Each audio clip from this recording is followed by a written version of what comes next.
এই ভিডিওতে আমি সুইং ট্রেডিং বা ইনভেস্টিং পারপাস কয়েকটি স্টক নিয়ে আপনাদের সঙ্গে ডিসকাস করব। মেনলি ফার্মা সেক্টর এবং আইটি সেক্টরের স্টক থাকবে এবং এছাড়াও একটা ইম্পর্টেন্ট সেক্টর, সেটা হচ্ছে অটো সেক্টর। এই তিনটে সেক্টর স্টক নিয়ে এই ভিডিওতে আমি ডিসকাস করব। বেশ কয়েকটি স্টক থাকবে। দেখুন, স্টক প্রাইম আমাদের স্টক স্টাডি বাংলারই চ্যানেল এবং এই চ্যানেল নতুন চ্যানেল এবং এখানে আপনি লার্নিং ভিডিও পাবেন। ক্যান্ডেলস্টিক প্যাটার্ন যে সিরিজ আমি এখানে স্টার্ট করেছি তার 4 নম্বর ভিডিও পর্যন্ত এখানে এসছে। আগামী দিনে আরও ভিডিও আসবে। এখানে ট্রেডিং সাইকোলজির উপরে দুটো ভিডিও আছে এবং এই দুটো ভিডিও যদি আপনি দেখেন, যারা ইন্টারে ট্রেড করেন স্পেশালি বা পজিশনাল ট্রেড করেন, তাদের জন্য এই দুটো ভিডিও খুব ইম্পর্টেন্ট এবং এই দুটো ভিডিও আপনি রেগুলার বেসিসে দেখতে পারেন। এই দুটো ভিডিও আপনার ট্রেডিং সিস্টেমটাকে ইমপ্রুভ করতে পারে। যারা এখনও স্টক প্রাইম সাবস্ক্রাইব করেননি, স্টক স্টাডি বাংলারই চ্যানেলটি সাবস্ক্রাইব করে রাখেন। এখানেও রেগুলার বেসিসে লার্নিং ভিডিও, এডুকেশনাল ভিডিও আসতে থাকবে। তো দেখুন, যদি আমি এখানে ইম্পর্টেন্ট কয়েকটি স্টক নিয়ে ডিসকাস করি, তার মধ্যে মেনলি আমরা সেক্টর ওয়াইজ যদি দেখি, আজকের মার্কেটে ভালো পারফর্ম করেছে আইটি সেক্টর, যেটা আমি লাস্ট অ্যানালিসিস ভিডিওতে আমি আপনাদের সঙ্গে শেয়ার করেছিলাম। পাবলিক টেলিগ্রাম চ্যানেলে আমি আপনাদের সঙ্গে শেয়ার করেছিলাম গত পরশুদিন যে এখানে একটা ডাবল বটম প্যাটার্ন তৈরি হয়েছে এবং এখান থেকে একটা উপরের দিকে মুভমেন্ট হতে পারে। ইউএস মার্কেটে আইটি সেক্টরে একটা মুভমেন্ট দেখেছি এবং সেখান থেকে যদি আমরা দেখি আইটি সেক্টরের লাস্ট দুদিনে একটা ভালো মুভমেন্ট হয়েছে এবং এখানে বিভিন্ন আইটি স্টকেও একটা মুভমেন্ট পজিটিভ সাইডে আমরা দেখেছি, যেখানে হেভি ওয়েটেজ যে আইটি স্টক আছে, টিসিএস, ইনফোসিস, টেক মহিন্দ্রা, উইপ্রো, এগুলো হেভি ওয়েটেজ, দ্যাট মিনস এদের ওয়েটেজ আইটি ইন্ডেক্সে বেশি আছে। এরা অ্যাকচুয়ালি ব্লু চিপ কোম্পানি। তো এছাড়াও কিন্তু অনেক মিড ক্যাপ এবং স্মল ক্যাপ আইটি স্টকের একটা ভালো পজিটিভ সাইডে মুভমেন্ট হয়েছে এবং এখান থেকে আইটি ইন্ডেক্সের একটা পজিটিভ সাইডে মুভমেন্ট হতে পারে। ছোটোখাটো যদি এখান থেকে ডিপ আসে, যদি নিচে কারেকশান আসে, সেক্ষেত্রে আগামী দিনে বাইং অপরচুনিটি থাকবে। দেখুন, এখান থেকে যদি আমরা আর ফার্মা সেক্টরকে দেখি, দেখুন ফার্মা সেক্টর আমি আগেও আপনাদের সঙ্গে ডিসকাস করেছিলাম যে 2023-র বেস্ট পারফর্মিং সেক্টর হচ্ছে ফার্মা সেক্টর। 2022-তে একদম লোয়ার লেভেলে যখন ফার্মা সেক্টর ছিল, সেই সময় আমি আপনাদের সঙ্গে ডিসকাস করেছি। যারা আমার অনেক দিন ধরে ফলো করেন, ভিডিও দেখেন, তারা জানেন বিভিন্ন ফার্মা সেক্টরের স্টক। তার মধ্যে একটা important stock Zydus life science, Cipla, এসব স্টকে আমাদের ভিডিও আমি শেয়ার করেছিলাম যে ইম্পর্টেন্ট লেভেল, এই লেভেলে ইনভেস্টমেন্ট করা যেতে পারে এবং সেখান থেকে ফার্মা ইন্ডেক্সে লাস্ট এক বছরে যদি আমরা দেখি, সে লাস্ট এক বছরের লোয়ার লেভেল থেকে ইন্ডেক্সের মুভমেন্ট হয়েছে অলমোস্ট 35% এবং সেখানে বিভিন্ন স্টকের 70%, 80%, ডাবল পর্যন্ত হয়েছে। তো এখান থেকে যে ফার্মা সেক্টরের যে লেভেলে এখন ট্রেড করছে, দেখুন এখান থেকে লাস্ট যদি আমরা দেখি অগস্ট মাস থেকে আজকে নভেম্বর মাস, একটা রেঞ্জের মধ্যে ফার্মা সেক্টর ছিল। অগস্ট, সেপ্টেম্বর, অক্টোবর, নভেম্বর 3 মাস ধরে একটা রেঞ্জ বানিয়েছে এবং এই রেঞ্জের যখন এই লেভেলে দেখুন একটা ট্রেন্ড লাইন আমি ড্র করেছিলাম 9 নভেম্বর, 9 তারিখের দিকে একটা ভিডিও আমি শেয়ার করেছিলাম আপনাদের সঙ্গে সুইং ট্রেডিংয়ের জন্য কিছু স্টক। সেখানে আমি ডিসকাস করেছিলাম যে এখানে ফার্মা সেক্টর, স্পেশালি ফার্মা সেক্টরের কয়েকটি স্টক নিয়ে আমি আপনাদের সঙ্গে শেয়ার করেছিলাম যখন এই ট্রেন্ড লাইনটা এখানে ব্রেক হচ্ছিল সেই সময়। এবং এখানে আমরা দেখেছি ফার্মা সেক্টরের ইন্ডেক্স একটা পজিটিভ সাইডে মুভমেন্ট হয়েছে এবং সেখান থেকে বিভিন্ন ফার্মা সেক্টরের ইন্ডেক্সেও ভালো মুভমেন্ট হয়েছে। এবং আজকে যদি একটা ইম্পর্টেন্ট সেক্টর আমি দেখি যে সেক্টরে ভালো পজিটিভ সাইডে মুভমেন্ট হয়েছে, সেটা হচ্ছে অটো সেক্টর। এই অটো সেক্টরে কয়েকটা stock, specially hero MotoCorp, Eicher motor, এসব স্টক যদি আমরা দেখি, সেসব স্টকে একটা ভালো মুভমেন্ট হয়েছে এবং অটো সেক্টরে আজকে একটা ব্রেকআউট হয়েছে এবং এই ব্রেকআউট এখান থেকে যারা প্লে করতে চান সুইং ট্রেডিং, এখান থেকে নেওয়া যেতে পারে বিভিন্ন স্টকের ক্ষেত্রে। যেহেতু ইন্ডেক্সে ব্রেকআউট হয়েছে, সেক্ষেত্রে স্টকের ক্ষেত্রেও এরকম ব্রেকআউট দেখা যাবে। তো এই তিনটে সেক্টরের ইম্পর্টেন্ট স্টক কয়েকটি নিয়ে আমি ডিসকাস করব। এছাড়াও অনেক স্টকে মার্কেটে ব্রেকআউট হচ্ছে। যদি এই ধরনের ভিডিও আপনারা চান, সেক্ষেত্রে কমেন্ট সেকশনে কমেন্ট করুন। যত বেশি কমেন্ট আসবে, যত বেশি আপনারা চাইবেন, সেক্ষেত্রে আগামী দিনে আমি এই ধরনের ভিডিও আপনাদের সঙ্গে শেয়ার করতে পারবো। তো দেখুন, যদি ইম্পর্টেন্ট স্টকগুলো দেখি, তার মধ্যে আমি বেশ 10-12টা স্টক এখানে নিয়েছি। তার মধ্যে একটা স্টক আজকে দেখবেন 4%-এর মুভমেন্ট হয়েছে এবং আইটি ইন্ডেক্সে যেমনটি প্রাইস অ্যাকশন রয়েছে, নিচের দিকে একটা ডাবল বটম ফর্মেশন হয়েছে। ডাবল বটম ফর্মেশন হওয়ার পরে এখান থেকে মুভমেন্ট হয়েছে, সেরকমই দেখুন এই এমফাসিস স্টকেও কিন্তু একটা মুভমেন্ট হয়েছে। দেখুন স্টকের প্রাইস 2000, 3000, 4000, 5000, এটা কোনো বিষয় নয়, আপনাকে পার্সেন্টেজে ক্যালকুলেশন করতে হবে। যদি এখানে আপনি এমফাসিসের দুটো শেয়ার বাই করেন 5000 টাকায়, ধরুন এখন প্রাইস চলছে 2300 টাকা, সেক্ষেত্রে যদি আপনি 5000 বা 4600 টাকা দিয়ে 2300 টাকা প্রাইস চলেছে, 4600 টাকা দিয়ে যদি দুটো শেয়ার বাই করেন বা একটা শেয়ারও যদি বাই করেন, সেক্ষেত্রে আপনার 4600 টাকা। দ্যাট মিনস যদি এখান থেকে 5% আপনি গেইন পান, তাহলে কিন্তু 4600 টাকার আপনি গেইন পাবেন। যদি কোনো স্টক আপনি বাই করেন 200 টাকা এবং সেই 200 টাকার স্টক যদি আপনি ধরুন 4600 টাকার বাই করেছেন, সেখানে আপনি 23টা বাই করতে পারবেন। সাপোজ 23টা বাই করলেও আপনার ক্যাপিটাল কত লাগছে? 4600 টাকা। তো 4600 টাকায় যদি এখানে 2300 টাকা 200 টাকার স্টক যদি এখানে 5% মুভমেন্ট হয়, দ্যাট মিনস যদি 200 টাকার স্টক এখানে 210 টাকা হয়, তাহলে কিন্তু আপনার সেম অ্যামাউন্টেই প্রফিট হবে, 5% প্রফিট এখানেও যতটা হবে এখানেও ততটা হবে। সুতরাং স্টক প্রাইস কত আছে এটা ইম্পর্টেন্ট নয়, আপনার এখানে কোন স্টক আপনি চুজ করছেন সেটা ইম্পর্টেন্ট। দেখুন জেনারেলি খুব ছোটো ছোটো স্টক যেগুলো থাকে সেই স্টকগুলোর কিন্তু উপরের দিকে মুভমেন্ট হওয়ার পোটেনশিয়াল বেশি থাকতে পারে, বাট রিলায়েবিলিটি যদি আপনি দেখেন মার্কেটে যে স্টকগুলোর মুভমেন্ট উপরের দিকে হচ্ছে সেই স্টকগুলোর উপরে আপনি ফোকাস রাখতে পারেন, সেই স্টকগুলোর উপরে আপনি সুইং ট্রেডিং বা ইনভেস্টমেন্ট করতে পারেন। তো দেখুন এখানে যে স্টকগুলো আমি শেয়ার করি তার মধ্যে এনফাসিস একটা গুরুত্বপূর্ণ স্টক। এখানে দেখুন নেকলাইনকে ব্রেক করেছে, উপরের দিকে মুভমেন্ট হয়েছে, আজকে একটা ভালো পজিটিভ সাইডে মুভমেন্ট হয়েছে। এখান থেকে যদি উপরের দিকে রেজিস্ট্যান্স লেভেল দেখেন, নেক্সট যে উপরের দিকে রেজিস্ট্যান্স লেভেল আছে সেটা হচ্ছে এই লেভেলটা, দ্যাট মিনস 2500 থেকে 2530 লেভেল একটা রেজিস্ট্যান্স লেভেল। এই লেভেল পর্যন্ত স্টকের একটা টার্গেট হতে পারে। যদি এখান থেকে আগামীকাল উপরের দিকে এই লেভেলকে ব্রেক করে, আজকের যে হাই এই হাইকে যদি ব্রেক করে 2400 লেভেলকে ব্রেক করে, সেক্ষেত্রে উপরের দিকে 2500 এবং 2530 পর্যন্ত টার্গেট ইনিশিয়ালি হতে পারে, এবং ফার্দার যদি এই লেভেলকে ব্রেক করে সেক্ষেত্রে উপরের দিকে আরও মুভমেন্ট হতে পারে। যদি এখান থেকে নিচে আসে এই লেভেল, এই যে নেকলাইন ব্রেক হয়েছে, নেকলাইন ব্রেকের যদি কাছাকাছি রিটেস্টিং হতে আসে তো সেই লেভেলেও কিন্তু ভালো বাইং অপরচুনিটি হবে, সেক্ষেত্রে নজরে রাখতে পারেন। যখন স্টক এই রেঞ্জের মধ্যে ধরুন 4% 5% মুভমেন্ট হয়েছে, আগামীকাল যদি একটা ইনসাইড ক্যান্ডেল তৈরি করে বা যদি এই রেঞ্জের মধ্যে থাকে, সেক্ষেত্রে তার পরের দিন যখন এখানে স্টক উপরের দিকে মুভমেন্ট হবে সেক্ষেত্রে বাইং অপরচুনিটি হবে। আইটি ইন্ডেক্সের লাস্ট দুদিন ধরে যেমন মুভমেন্ট হয়েছে, আইটি স্টকেও সেরকমই মুভমেন্ট হয়েছে। দেখুন এখানে যদি নেক্সট স্টক উইপ্রোর ক্ষেত্রে দেখি, উইপ্রো লাস্ট দুদিনে প্রায় 4% মুভমেন্ট হয়েছে। এখান থেকে দেখুন সেম প্যাটার্ন, নিচের দিক থেকে এই উইপ্রোতে একটা মুভমেন্ট হয়েছে এবং ডাবল বটম ফর্মেশন হয়েছে, রিভার্সাল প্যাটার্ন, নেকলাইন ব্রেক করেছে। গতকাল আমি শেয়ার করেছিলাম প্রিমিয়াম মেম্বারদের সঙ্গে, প্রিমিয়াম গ্রুপে আমি শেয়ার করেছিলাম, তো সেখানে থেকে আমরা দেখেছি আজকে একটা পজিটিভ সাইডে মুভমেন্ট হয়েছে। এবং এই ইনফোসিসের বা আইটি স্টক যেগুলো আছে উইপ্রোতে এটা রেজাল্ট যেহেতু একটা মোটামুটি রেজাল্ট হয়েছিল এবং তারপরে কোম্পানির গাইডেন্স, ম্যানেজমেন্টের গাইডেন্স খুব ভালো ছিল না, যার জন্য একটা গ্যাপ ডাউন আমরা দেখেছিলাম, যেটা ইনফোসিস হতে পারে, টিসিএস হতে পারে, ইনফোসিস হতে পারে।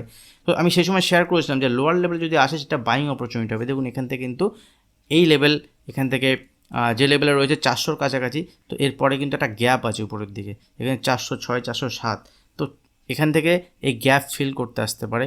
এবং যদি এখান থেকে কোনো নিচের দিকে মুভমেন্ট হয়, ছোটোখাটো যদি কারেকশান হয়, সেক্ষেত্রে ছোটোখাটো কারেকশান হলে 380 390 এইসব লেভেল যদি আবার ফার্দার আসে 385 390, সেক্ষেত্রে সেটাও বাইং অপরচুনিটি হতে পারে। স্টপ লস থাকবে 2 থেকে 3%, ছোটো স্টপ লস থাকবে 2 থেকে 3%, উপরের দিকে 4 to 5%-এর টার্গেট হতে পারে। দেখুন এখান থেকে যদি নেক্সট স্টক দেখি সেটা হচ্ছে টিসিএসে আজকে খুব ভালো একটা পজিটিভ সাইডে মুভমেন্ট হয়েছে, যেখানে টিসিএস প্রায় 3%-এর পজিটিভ সাইডে মুভমেন্টে গিয়েছে। সেম স্ট্রাকচার, লোয়ার লেভেল থেকে দেখুন ডাবল বটম ফর্মেশন হয়েছে এবং ডাবল বটম ফর্মেশন হওয়ার পরে উপরের দিকে নেকলাইন ব্রেক করার পরে একটা পজিটিভ সাইডে মুভমেন্ট। তো এই স্টকের উপর নজর রাখতে পারে, নিচের দিকে এলে বাই অন ডিপ হবে যতক্ষণ পর্যন্ত এখান থেকে টিসিএস এই লেভেলকে হোল্ড করছে, 3420 লেভেল যতক্ষণ হোল্ড করছে। আজকে ডে লোকে স্টপ লস হিসেবে ইউজ করা যেতে পারে। যদি নিচের দিকে মুভমেন্ট হয়, আজকে ডে লোর কাছাকাছি আছে, সেটা বেস্ট বাইং অপরচুনিটি হবে।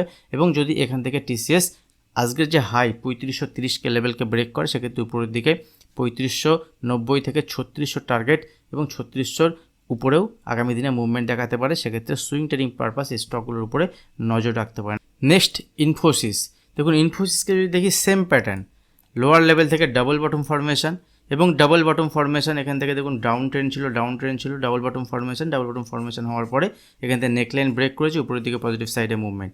সেম স্ট্রাকচার, সেম এখানে দেখুন এই নেকলাইন পর্যন্ত আজকের যে লো স্টপ লস থাকবে, নিচের দিকে এলে বাইং অপরচুনিটি হবে। এবং যখনই এই হাইকে ব্রেক করবে, আজকের যে হাই, আজকের হাইকে যখনই ব্রেক করবে, উপরের দিকে একটা পজিটিভ সাইডে মুভমেন্ট দেখাতে পারে 1450-এর উপরে। নেক্সট টার্গেট উপরের দিকে দেখুন এখান থেকে যখন ইনফোসিসের ফল হয়েছিল এবং আমি আপনাদের সঙ্গে শেয়ার করেছিলাম যে ইনফোসিসের লাস্ট টাইম আমি ভিডিও বানিয়েছিলাম যে নিচের দিকে এলে বাইং অপরচুনিটি হবে, এখান থেকে রিভার্সাল নিয়েছে, দেখুন এখানে ডাবল বটম না এখানে ট্রিপল বটম ফর্মেশন হয়েছে, নিচের দিকে এসে একটা বটম তৈরি করেছে, আবার একটা বটম, আবার দেখুন নিচে এসে আবার একটা বটম। তো এই নেকলাইন ব্রেক করেছে, এখান থেকে উপরের দিকে পজিটিভ সাইডে মুভমেন্ট এবং নিচের দিকে যদি আসে সেক্ষেত্রে আগামী দিনে এই ইনফোসিসে বাইং অপরচুনিটি হবে। উপরের দিকে দেখুন 1500 থেকে 1520 লেভেল পর্যন্ত দেখাতে পারে এবং উপরের দিকে 1520 লেভেল ব্রেক করলে এক্ষেত্রে একটা বড় মুভমেন্ট আগামী দিনে আমরা স্টকে দেখতে পারি। নিচের দিকে স্টপ লস থাকবে আজকের দিনের যে লো, এই আজকের দিনের লো এখানে স্টপ লস হিসাবে ইউজ করা যেতে পারে। দেখুন নেক্সট যে ইম্পর্টেন্ট স্টক সেটা হচ্ছে টাটা এলএক্সি। টাটা এলএক্সি এটা অ্যাকচুয়ালি সুইং বা পজিশনাল ট্রেডিংয়ের জন্য নয়, এটা আমি ইনভেস্টমেন্টের জন্য আপনাদের সঙ্গে আগেও শেয়ার করেছি। লাস্ট টাইম যখন এই স্টকটা আমি আপনাদের সঙ্গে শেয়ার করেছিলাম তখন এর প্রাইস ছিল 6750, এই লেভেলে আমি লাস্ট টাইম আপনাদের সঙ্গে শেয়ার করেছিলাম এবং এই লেভেলে এখানে দেখুন উপরের দিক থেকে একটা কারেকশান হয়েছিল, কারেকশান আসার পরে এখান থেকে যখন নেকলাইন ব্রেক করে উপরের দিকে মুভমেন্ট হয় সেই সময় শেয়ার করেছিলাম উপরে স্টক আসে, আবার নিচে এখানে রিটেস্ট করতে এসে দেখুন আস্তে আস্তে উপরের দিকে মুভমেন্ট হচ্ছে। এখন সেখান থেকে স্টকে যদি দেখেন 8459 মানে 8460 এর কাছাকাছি ট্রেড করছে। তো স্টকের কিন্তু একটা কন্টিনিউ উপরের দিকে মুভমেন্ট হতে পারে যদি আগামী দিনে আগামীকাল যদি স্টক 8460 লেভেলকে ব্রেক করে সেক্ষেত্রে উপরের দিকে 8800, দ্যাট মিনস এখান থেকে 400 থেকে 500 পয়েন্টের মুভমেন্ট খুব ফাস্ট হতে পারে। আর দেখুন এখানে এই স্টকে যদি দেখেন একটা গ্যাপ ছিল, এই জায়গায় গ্যাপ ফিল করেছে এবং গ্যাপ ফিল করে উপরের লেভেলে এসছে। নেক্সট উপরের দিকে এর টার্গেট 8670 এবং উপরের দিকে 9000 লেভেল পর্যন্ত দেখাতে পারে। এবং দেখুন এই স্টকে কিন্তু আগামী দিনে ইনভেস্টমেন্ট পারপাস যেখানে 10,000 টার্গেট ছিল, 10,800 টার্গেট দেখিয়েছিল, 10,800 টার্গেটও ক্রস করবে এবং আরও উপরের দিকে মুভমেন্ট আগামী দিনে দেখাবে। তো এই স্টকটা আপনার পোর্টফোলিওতে রাখার মতো একটা স্টক। এই স্টকে আপনি আগামী দিনে নিচে এলে সেক্ষেত্রে অ্যাকুমুলেট করতে পারেন, নিচে এলে বাইং অপরচুনিটি খুঁজতে পারেন। দেখুন আজকে যদি আমরা ফার্মা সেক্টরে 2-3টে স্টক দেখি তার মধ্যে একটা ইম্পর্টেন্ট স্টক হচ্ছে ডক্টর রেড্ডি। ডক্টর রেড্ডিতে যদি আমরা দেখি দেখুন এখানে চার্টে প্লট করা আছে। ডক্টর রেড্ডিতে লাস্ট টাইম আমি যেখানে আপনাদের সঙ্গে বাইং শেয়ার করেছিলাম যে এই লেভেলে বাই করা যেতে পারে সে লেভেলটা ছিল 5000 লেভেল এবং এই জায়গাতে এক্স্যাক্টলি আমরা বাই করেছিলাম এবং এখান থেকে ডক্টর রেড্ডিতে উপরের দিকে একটা ভালো মুভমেন্ট আমরা দেখেছিলাম এবং 1000 পয়েন্টের মুভমেন্ট দেখেছিলাম। 1000 পয়েন্টের মুভমেন্ট হওয়ার পরে দেখুন এখান থেকে যদি আমি দেখি পোল অ্যান্ড ফ্ল্যাগ প্যাটার্ন এখানে তৈরি করেছে এবং এটা উইকলি চার্টেও আপনি দেখতে পারবেন পোল অ্যান্ড ফ্ল্যাগ প্যাটার্ন তৈরি করেছে। এটা পোল এবং এটা ফ্ল্যাগ প্যাটার্ন, এই পোল অ্যান্ড ফ্ল্যাগ প্যাটার্নে কিন্তু এখানে ব্রেকআউট লেভেলে আছে। যদি ডক্টর রেড্ডি আগামী দিনে এই লেভেলকে ব্রেক করে সেক্ষেত্রে উপরের দিকে নেক্সট টার্গেট এখান থেকে 5700 মানে 5000। দেখুন এখন ট্রেড করছে 5550 কাছাকাছি, এখান থেকে 150 পয়েন্টের একটা টার্গেট উপরের দিকে হতে পারে এবং যদি এখান থেকে এই টার্গেট আসে দ্যাট মিনস আমরা বলতে পারি এখানে স্টকের কিন্তু যে রিভার্সাল দেখুন এখান থেকে ডাউন ট্রেন্ড ছিল এটা শর্টার টাইম ফ্রেমে, ঠিক আছে, শর্টার টাইম ফ্রেমে ডাউন ট্রেন্ড, তারপরে এখান থেকে স্টকের কিন্তু উপরের দিকে হায়ার হাই ফরমেশন আবার তৈরি হতে পারে এবং স্টকের উপরের দিকে 6000 টার্গেট পর্যন্তও দেখাতে পারে যদি এখান থেকে আজকের যে হাই আছে হাইকে ব্রেক করে এর উপরে ক্লোজ দেয় আগামী দিনে। তো স্টকের উপরে ট্রেড সেট আপ তৈরি হতে পারে, নজরে রাখুন। এখান থেকে স্টপ লস থাকবে আজকের যে লো, এই লোকে স্টপ লস ইউজ করা যেতে পারে। কোনো বাইং সেলিং রিকমেন্ডেশন আমি ভিডিওতে করছি না, জাস্ট অ্যানালিসিস পারপাস আপনাদের সঙ্গে শেয়ার করছি। এছাড়াও একটা ইম্পর্টেন্ট স্টক সেটা হচ্ছে সান ফার্মা। দেখুন সান ফার্মাতে যদি দেখি সান ফার্মাও সেম স্ট্রাকচার, এখান থেকে লোয়ার লেভেল থেকে একটা পজিটিভ সাইডে মুভমেন্ট আমরা দেখেছিলাম, পজিটিভ সাইডে মুভমেন্ট হওয়ার পরে দেখুন এখান থেকে সেম একটা টাইম স্পেন্ড করেছে 3 মাস ধরে এবং এই লেভেলকে কিন্তু ব্রেকআউট হয়েছিল। এবার ব্রেকআউট হওয়ার পরে আমি আপনাদের সঙ্গে শেয়ারও করেছিলাম, দেখুন ব্রেকআউট হওয়ার পরে এখান থেকে স্টক আবার এখানে গিয়ে টাইম স্পেন্ড করেছে, যত বেশি সময় কাটাবে ততই কিন্তু স্টকের ক্ষেত্রে ভালো এবং এখান থেকে আজকে আবার উপরের লেভেলে গেছে। এখান থেকে 1200 আমার টার্গেট ছিল ইমিডিয়েট, আমরা এখান থেকে বাই করেছিলাম 1160-এর উপরে এবং এখান থেকে 1200 টার্গেট পর্যন্ত দেখাতে পারে এবং 1200 লেভেল যদি একবার ব্রেক করে সেক্ষেত্রে উপরের দিকে 1240-1250-এর টার্গেট আগামী দিনে দেখাতে পারে। সেক্ষেত্রে ছোট স্টপ লস থাকবে, আজকের লোকে স্টপ লস ইউজ করে স্টকের পজিশন তৈরি করা যেতে পারে। অবশ্যই অ্যানালিসিস করবেন, অ্যানালিসিস করার পরে এখানে ট্রেড সেট আপ হলে নিতে পারেন। দেখুন এই যে সানফার্মার বিশাল মুভমেন্ট এখানে হবে না, কিন্তু ইন্ডেক্সের সঙ্গে সানফার্মার মিল আপনি দেখতে পারবেন। সানফার্মা এই ফার্মা সেক্টরের সবথেকে হেভি ওয়েটেজ স্টক, মানে এর ওয়েটেজ ফার্মা সেক্টর সবথেকে বেশি, এটা হচ্ছে সেক্টর লিডার। দেখুন এছাড়াও যদি আমরা অটো সেক্টরের দুটো স্টক দেখি তার মধ্যে ইম্পর্টেন্ট স্টক হচ্ছে হিরো মোটোকর্প। আজকে অটো সেক্টরটা ব্রেকআউট দেখেছি, সেম স্ট্রাকচার দেখুন হিরো মোটোকর্প। দেখুন হিরো মোটোকর্পে কিন্তু অনেক দিন ধরে পারফর্ম করেনি। পারফর্ম না করার পরে এখানে লাস্ট দেখেছি আমরা 2-3 মাস ধরে হিরো মোটোকর্প একটা মুভমেন্ট হচ্ছে পজিটিভ সাইডে, এবং আজকে যে মুভমেন্ট হয়েছে এখানে যদি আমরা ভলিউমকে দেখি, দেখুন এটা কিন্তু ভলিউম সাপোর্টেড মুভমেন্ট আমরা বলতে পারি, এবং এখানে ভলিউমের সঙ্গে এই মুভমেন্টটা হয়েছে। তো এই স্টকের উপরে নজর রাখতে পারেন, যদি আজকের হাইকে ব্রেক করে সেক্ষেত্রে উপরের দিকে এখানে 3-5% মুভমেন্ট আপসাইডে বাকি আছে, এবং নিচের দিকে দেখুন এই ক্যান্ডেলটা যেহেতু বড় সেক্ষেত্রে আমি 1 আওয়ারের যদি চার্ট দেখি, 1 আওয়ারের চার্টে দেখুন এখান থেকে আমরা এখানে 3200 স্টপ লস ইউজ করা যেতে পারে। 3200 স্টপ লস মানে 2-3% এখানে স্টপ লস ইউজ করা যেতে পারে, এবং নিচের দিকে এলে বাই অন ডিপ স্ট্র্যাটেজি থাকবে। ঠিক আছে, নিচের দিকে যদি আসে 3230 পর্যন্ত বাই অন ডিপ স্ট্র্যাটেজি থাকবে, এবং নিচের দিকে 3200 লেভেল পর্যন্ত আমরা স্টকে পজিশন তৈরি করতে পারি। যখনই ফার্দার যদি আজকের হাইকে ব্রেক করে স্টক, সেক্ষেত্রে উপরের দিকে কিন্তু একটা পজিটিভ সাইডে মুভমেন্ট দেখাতে পারে। ছোট স্টপ লসের বেসিসে এই স্টকগুলোতে ট্রেড নেওয়া যেতে পারে। নিফটিতে একটা উপরের দিকে মুভমেন্ট আমরা দেখছি, সেখানে ব্যাংকিং সেক্টর নিফটিকে সাপোর্ট করছে না, বাট আইটি, ফার্মা, অটো এইসব সেক্টরগুলো কিন্তু মুভমেন্ট দেখাচ্ছে।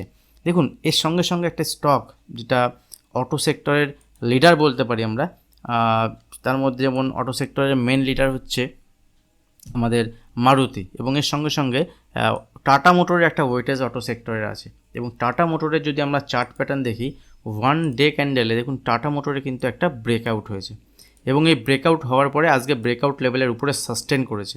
ঠিক আছে, তো টাটা মোটর এখান থেকে 680 কাছে ক্লোজ দিয়েছে, আজকের হাই হচ্ছে 685। যদি আগামীকাল এখান থেকে 685 লেভেল ব্রেক করে সেক্ষেত্রে একটা উপরের দিকে খাড়া মুভমেন্ট, মানে এখান থেকে একটা উপরের দিকে মুভমেন্ট দেখাতে পারে, যেখানে টাটা মোটর 690-700 পর্যন্ত টার্গেট দেখাতে পারে। নজরে রাখতে পারেন স্টক। আজকের দিনের যে লো, এই লোকে স্টপ লস হিসেবে ইউজ করা যেতে পারে, এবং এখানে টাটা মোটরের পজিটিভ সাইডে মুভমেন্ট এলে কিন্তু ফার্স্ট মুভমেন্ট হবে। আজকে দেখুন ব্রেকআউট লেভেলের উপরে একটা মুভমেন্ট হয়েছে, এবং সেখানে ভলিউম সাপোর্টেড মুভমেন্ট। ঠিক আছে, দেখুন এছাড়া দুটো স্টক আমি আপনাদের সঙ্গে শেয়ার করব। একটা হচ্ছে টাইটান। যদি টাইটানকে আমরা দেখি, দেখুন টাইটানের সেম ব্রেকআউট লেভেলের কাছে ট্রেড করছে। অনেকগুলো স্টক আরও এছাড়াও আরও যদি আপনি স্টক দেখেন, সেগুলোর অনেক স্টক এরকম ব্রেকআউট লেভেলের কাছে ট্রেড করছে। তার মধ্যে প্রত্যেকটা স্টকে দেখুন ভলিউম সাপোর্টেড, আমি যে স্টকগুলো আপনার সঙ্গে শেয়ার করছি। এবং এই টাইটান আজকের হাইকে যদি ব্রেক করে, সেটা হচ্ছে 3355 লেভেল যদি ব্রেক করে, সেক্ষেত্রে উপরের দিকে একটা পজিটিভ সাইডে মুভমেন্ট হলে এখান থেকে কিন্তু একটা মুভমেন্ট দেখাতে পারে, যেখানে 3-5% মুভমেন্ট। দ্যাট মিনস উপরের দিকে যদি আমরা দেখি, এখান থেকে 3-5% মানে এখান থেকে 100 থেকে 150 পয়েন্টের মুভমেন্ট উপরের দিকে দেখাতে পারে। একটা পজিটিভ সাইডে মুভমেন্ট হতে পারে, সেটা সময় লাগতে পারে, 1 সপ্তাহ লাগতে পারে, বাট একদিনে নয়, দেখাতে পারে। এবং দেখুন এখান থেকে আরেকটা ইম্পর্টেন্ট স্টক আমি শেয়ার করছি, যেটা ইন্ডেক্সের একটা হেভি ওয়েটেজ স্টক, সব থেকে যার ওয়েটেজ ইন্ডেক্সে বেশি, সেটা হচ্ছে রিলায়েন্স। রিলায়েন্স কিন্তু পারফর্ম করেনি, এবং রিলায়েন্সের উপর নজর রাখুন, খুব ইম্পর্টেন্ট স্টক। এই রিলায়েন্সের যদি মুভমেন্ট হয়, নিফটি এখান থেকে আরও উপরের দিকে মুভমেন্ট হবে। দেখুন রিলায়েন্সের অনেক দিন ধরে যদি আমরা দেখি, এখান থেকে জুলাই আগস্ট থেকে রিলায়েন্সের ডাউন ট্রেড করছিল, ডাউন ট্রেন্ডে, এবং এখানে দেখুন একটা ইম্পর্টেন্ট চার্ট প্যাটার্ন তৈরি হয়েছে, সেটা হচ্ছে হেড অ্যান্ড শোল্ডার প্যাটার্ন। এই হেড অ্যান্ড শোল্ডার প্যাটার্নের যদি ব্রেক আউট হয়, এখানে যেহেতু ব্রেকআউট দেখুন হয়েছে, এখানে অলমোস্ট এখানে একটা ব্রেকআউট দেখাচ্ছে হেড অ্যান্ড শোল্ডার প্যাটার্নের। যদি এখান থেকে রিলায়েন্স আগামীকাল এই লেভেলকে ব্রেক করে, 2370 লেভেল, 2375 লেভেলকে ব্রেক করে, একটুখানি হার্ডেল হচ্ছে 2380, যে লেভেল থেকে সেলিং প্রেশার আমরা দেখেছিলাম। এই 2380 লেভেলের উপরে কিন্তু রিলায়েন্স একটা মুভমেন্ট হবে, যেখানে ফার্স্ট টার্গেট হবে 2400, এবং 2400 লেভেল যদি ব্রেক করে, সেক্ষেত্রে নেক্সট টার্গেট 2500 থেকে 2520, 2500 থেকে 2520 টার্গেট পর্যন্ত রিলায়েন্স দেখাতে পারে, যদি রিলায়েন্সের এই মুভমেন্ট উপরের দিকে হয়। দ্যাট মিনস এখান থেকে যদি রিলায়েন্সের আমরা দেখি, এখান থেকে যদি রিলায়েন্সের উপরের দিকে মোটামুটি 3-5%-এর মুভমেন্ট হয়, সেক্ষেত্রে ইন্ডেক্সে কিন্তু নিফটির একটা ভালো মুভমেন্ট হবে, সেখানে নিফটি 20,000ও পার হয়ে যেতে পারে। ভিডিও কেমন লাগলো অবশ্যই কমেন্ট করে জানাবেন। ভিডিও ভালো লাগলে লাইক শেয়ার করতে একদমই ভুলবেন না। যদি আপনারা সাপোর্ট করেন, তাহলেই আগামী দিনে এই চ্যানেলে আরও ভিডিও আসবে। আজ ভিডিও এখানেই শেষ করছি, দেখা হবে নেক্সট ভিডিওতে। ধন্যবাদ।